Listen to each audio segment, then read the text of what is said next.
Waouh! Waouh!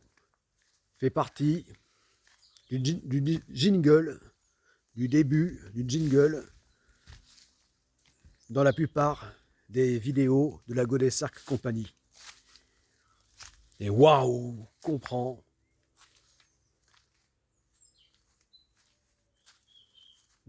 World Ocean Wives.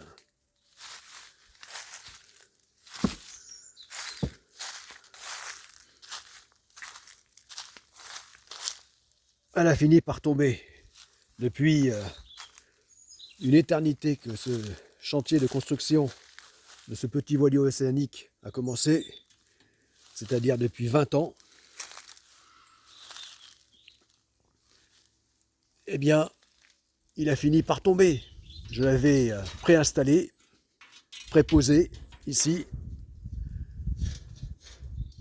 à sa place qui devra être définitif de ce fer d'étrave. Eh bien, il a fini par tomber.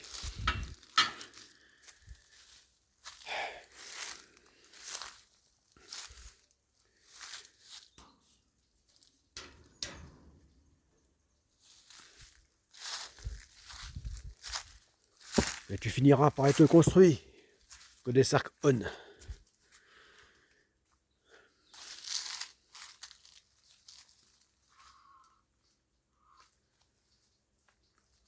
À l'échelle de l'univers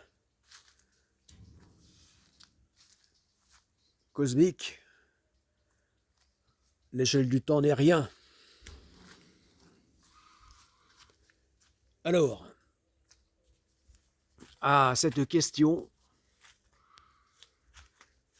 le roof. Voilà, là je utilise cette perche de 2,75 m qui est fort pratique pour montrer, pour expliquer d'ici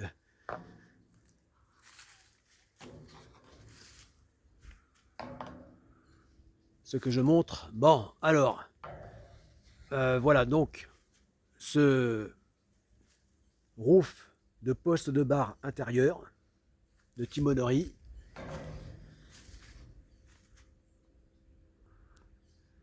pose la question, donc amène à la question.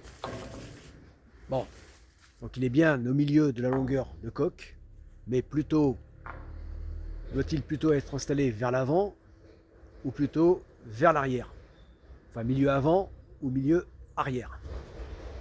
Eh bien, ça y est, la question est tranchée, c'est décidé. Eh bien, il sera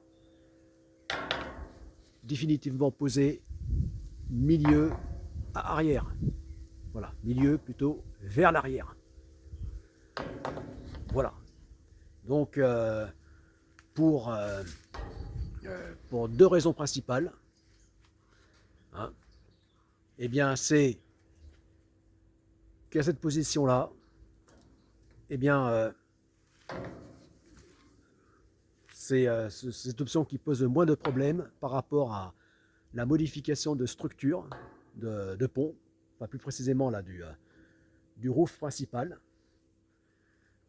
et qui simplifie aussi l'installation du système de barre à roues. Voilà.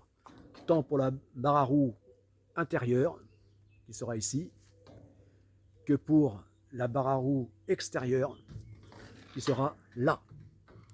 Voilà.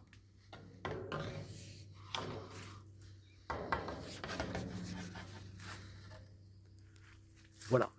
Alors là, la hauteur sous barreau là, est de 1,90 m. Voilà, normalement, c'est-à-dire la hauteur sous plafond. Normalement, par l'architecte, elle est prévue, l'architecte de ce plan, elle est prévue de 1,95 m. Mais j'avais décidé de la diminuer de 5 cm pour gagner de la hauteur au niveau de la cale. Voilà. Parce qu'une cale plus profonde permettait donc le stockage de plus d'éléments. Voilà.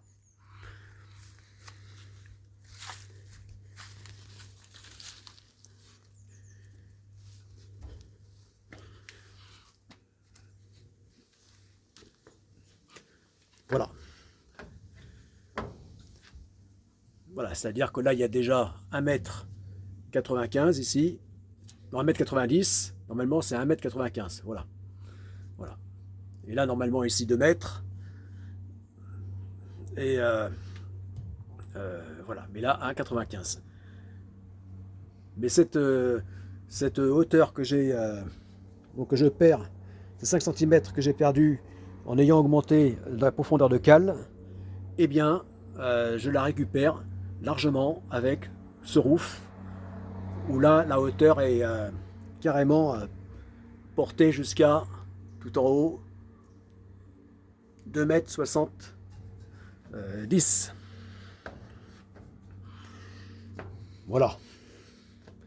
Mais en fait, il y aura moins, étant donné que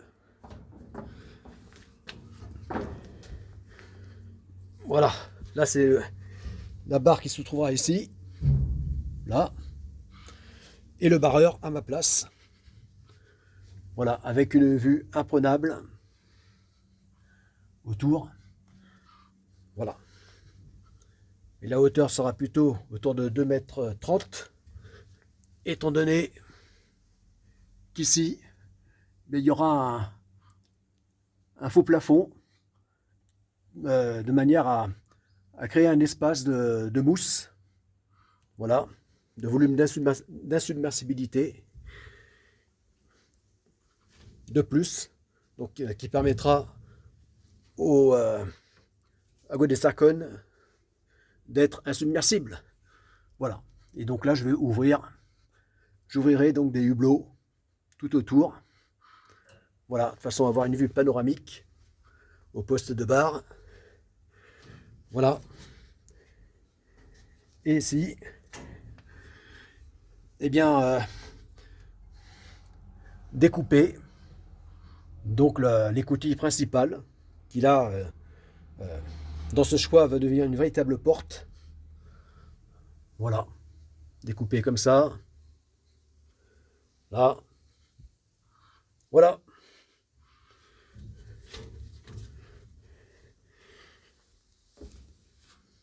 Voilà donc tant pour la vie courante.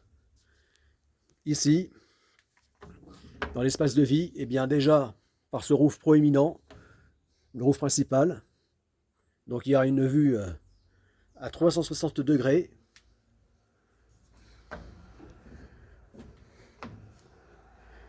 Voilà.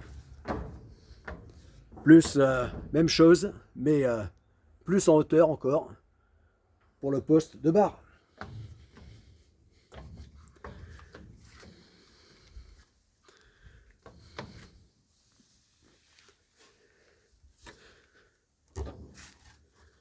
Voilà, alors je ne peux plus passer par là pour l'instant. Donc je suis obligé maintenant de passer par là. Pas d'autre choix. Voilà. Ensuite, de remonter par l'arrière, par le cockpit, qui sera l'accès normal par la plage arrière lorsque le navire sera à flot. Voilà. Donc le cockpit. Voilà, ici.